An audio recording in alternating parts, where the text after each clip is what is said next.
Je to belgický samopal firmy FN Herstal P90 kalibry 5,7 s 50 ranovým zásobníkom, ktorý je na zbraň uložený zhora, veľmi neštandardným spôsobom, a jedná sa o mimoriadne výkonný náboj kalibru 5,7 x 28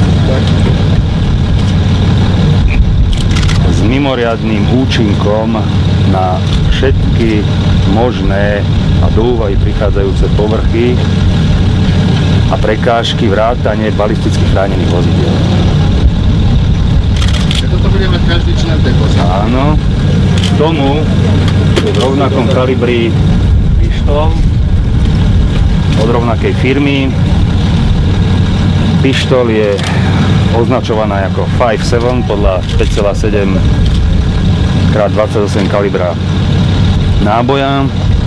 Má 20 ranový zásobník plus 21. náboj v nábojovej komore, vysoká kapacita zásobníku, vysoká presnosť streľby a účinok úplne rovnaký ako pri tom samopale. Tam sú aj tie isté náboje? Áno, sú presne tie isté náboje.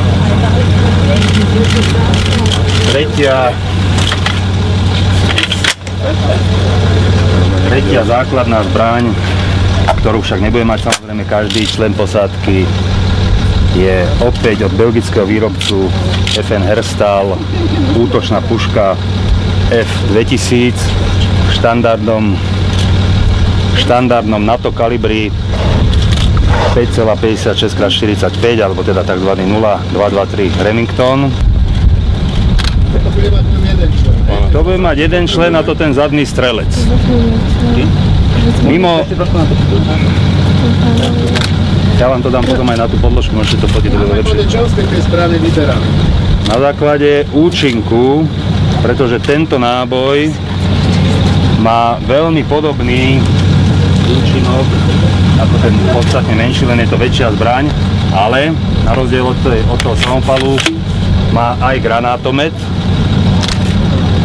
štandardný 40 mm granát, relatívne široká paleta rozličných bojových hlavíc, alebo teda účinnej časti granátu, ktorý sa dá priamo z tejto útočnej pušky vystreľovať.